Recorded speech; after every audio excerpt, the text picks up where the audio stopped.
მოგესალმებით საქმის კურსი პირდაპირ ეთერში იწყებს მუშაობას საქმიან ამბებს BMG-ს გუნდთან ერთად ნინო ტაბატაძე წარმოგიდგენთ. პოლონეთის საელჩო მოქალაქეებს საქართველოში არ შეშვების რისკებზე აფრთხილებს შესაბამის განცხადებას საქართველოში პოლონეთის საელჩო ავრცელებს. გავრცელებულ განცხადებაში დასახელებულია არ შეშვების შესაძლო მიზეზები, მათ შორის დემონსტრაციებში მონაწილეობა, ასევე სოციალურ ქსელში აქტივობა. საქართველოში შესვლაზე უცხოელებისათვის, მათ შორის ევროკავშირის წევრი ქვეყნების მოქალაქეებისათვის უარის თქმის მრავალი შემთხვევის გამო გთხოვთ საქართველოში გამგზავრებამდე გაითვალისწინოთ, არსებობს თუ არა თქვენს კონკრეტულ შემთხვევაში ფაქტორები, რომლებიც ზრდის შესვლაზე უარის თქმის რისკს. ეს შეიძლება მოიცავდეს დემონსტრაციებში მონაწილეობას ან მათ სიახლოვეს ყოფნას, ასევე სოციალურ ქსელებში გარკვეულ აქტივობას. შეგახსენებთ, რომ საქართველოს ხელისუფლებას აქვს სუვერენული უფლება შეაფასოს უცხოელის შემოსვლის რისკ ფაქტორები და ასევე შემოსვლაზე უარის თქმის გადაწყვეტილება შეიძლება საქართველოში ბინადრობის ნებართვის მქონე მფლობელებზეც გავრცელდეს. ასევე გსურს აღნიშნოთ, რომ დემონსტრაციებში მონაწილეობისათვის, თუნდაც სავარაუდო მონაწილეობისათვის უცხოელებს შეიძლება მძიმე ჯარიმები დაუწესდეს, ხოლო საქართველოში ხელახალი შემოსვლისთვის შეიძლება მათი დაუყოვნებლივ გადახდა გახდეს აუცილებელი, ნათქვამია განცხადებაში. საქართველოში სიღარიბე შემცირდა. საქსტატის მონაცემებით 2024 წელს საქართველოში აბსოლუტური სიღარიბის მაჩვენებელი წინა წლის შესაბამის პერიოდთან შედარებით 2.4% პუნქტით შემცირდა და 9.4% შეადგინა. ეს ისტორიული მინიმუმია. მონაცემები აჩვენებს, რომ გასულ წელს სიღარიბის ზღვარს მიღმა 346.800 მოქალაქე იმყოფებოდა. გასულ წელს აბსოლუტური სიღარიბე ქალაქებში 1.6% პუნქტით შემცირდა და 7.8% შეადგინა, ხოლო სოფლად 3.7% პუნქტით შემცირდა და 11.9% შეადგინა. რაც შეეხება ფარდობით სიღარიბეს 2024 წელს მედიანური მოხმარების 60%-ს ქვემოთ მყოფი მოსახლეობის წილი 18.9% იყო, ხოლო მედიანური მოხმარების 40%-ს ქვევით მოსახლეობის წილი 6.7%-ს აღწევდა. 2024 წელს წინა წელთან შედარებით ჯინის კოეფიციენტის მნიშვნელობა, რომელიც მოსახლეობას შორის უთანასწორობას ზომავს, ასევე შემცირდა, როგორც მთლიანი მოსავლების, ასევე მთლიანი სახსრების მიხედვით. მთლიანი სამხმარებლო ხარჯების და მთლიანი ხარჯების მიხედვით კი არ შეცვლილა.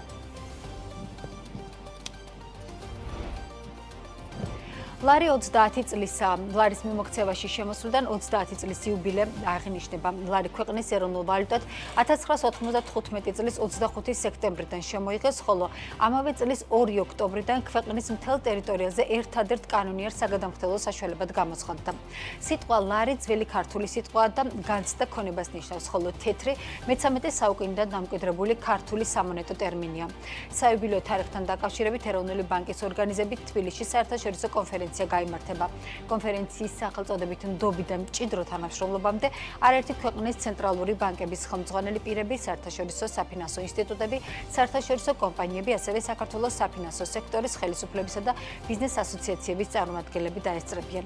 აღსანიშნავია, რომ ლარის საიუბილეო წლის განმავლობაში დაგეგმილია ლარი 30-ის საკოლექციო ოქროს, ვერცხლის, სპილენძის, ნიკელის მონეტების გამოშვება, ასევე საკოლექციო ღირებულების, დანიშნულების, ბანკნოტებისა და მარკების გამოშვებაც. აქტიურად ვემზადებით თბილისში საერთაშორისო კონფერენციის ჩასტარებად. კონფერენცია ეძღვნება ლარის მიმოქცევაში შესვლიდან 30 წლის იუბილეს. ღონისძიებაში მონაწილეობას მიიღებენ 30-ზე მეტი ქვეყნის 300-მდე წარმომადგენელი, მათ შორის სხვადასხვა ცენტრალური ბანკების ხელმძღვანელი პირები, საერთაშორისო ინვესტორები და აკადემიური წრეების წარმომადგენლები. ღონისძიებაზე განხილული იქნება სხვადასხვა საკითხი, მათ შორის საერთაშორისო საფინანსო სექტორში არსებული გამოწვევები და შესაძლებლობები, საგადახდო სისტემების განვითარება, მონეტარული პოლიტიკის განხორციელება, მდგრადი დაფინანსების ხელშეწყობა.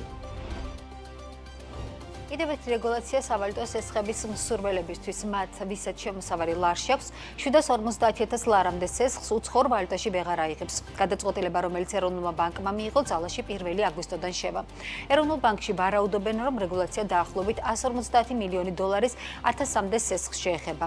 ეს რეგულაცია დედოლარიზაციის პოლიტიკის ნაწილია, რომლის ფარგლებშიც სავალუტო სესხების ზრდის ზღვარი 2024 წელს 200.000-დან 400.000-მდე, ხოლო წელს უკვე მეორედ გაიზარდა, პირველი იანვრიდან 9 მილიონამდე, ახლა კი ზღვარი კიდევ 250,000 ლარით იზრდება. რატომ გაზარდა სებმა სავალუტო სესხების ზღვარი? ნიშნავს თუ არა ეს, რომ მარეგულირებელი სავალუტო ნაკადების შემცირებაზე შესაბამისად კურსის გაუფასურების რისკების პრევენციას ახდენს და რამდენად უძვირდება ამ ტიპის მომხმარებლებს საკრედიტო რესურსი. რას აკეთებს ეროვნული ბანკი ლარის რესურსის გაიაფებისთვის? ჩვენს კითხვებს დღეს ეროვნული ბანკის ფინანსური სტაბილურობის კომიტეტის თავმჯდომარე დავით უტიაშვილი უპასუხებს. თბილისის საცხოვრებელი უძრავი ქონების ბაზარზე მოთხოვნა შენელებული რჩება. გალთენთა გართის მონაცემებით 2024 წლის იანვარ-აპრილის გაყიდვების ჩამორჩენა როგორც პირველად, ასევე მეორად ბაზარზე, ხოლო აპრილში კი საჯარო რეესტრის მონაცემებით გაყიდული ბინების რაოდენობამ 3252 შეადგინა. აქედან მეორად ბაზარზე გაყიდვები, რაც დინამიკას რეალურ დროს შეაჩვენებს, წინა თვესთან შედარებით არ შეცვლა, ხოლო წლიურად 12%-ზე მეტად შემცირდა. პირველად ბაზარზე გაყიდვები კი, რადგან გავლენას დაგვიანებული რეგისტრაციები ახდენს, წლიურად 17%-ით არის გაზრდილი. აღნიშნული გამოწვეულია რამდენიმე პროექტში წარსულში გაყიდული ბინების დაგვიანებული რეგისტრაციის ერთჯერადი ეფექტით. აღნიშნავს საინვესტიციო ბანკი და იმასაც მიუთითებს, რომ მათ მიერ ჩატარებული დეველოპერული კომპანიების გამოკითხვის შედეგებით, რომლებიც პირველადი ბაზრის ტენდენციებს რეალურ დროს შეასახავს, შენელებაა პირველად ბაზარზეც. დეველოპერების მონაცემებით აპრილში გაყიდული ბინების რაოდენობა წლიურად 34%-ით შემცირდა, 2025 წლის 4 თვეში კი სულ 12540 ბინა გაიყიდა და ჯაურმა ღირებულებამ 951 მილიონი დოლარი შეადგინა.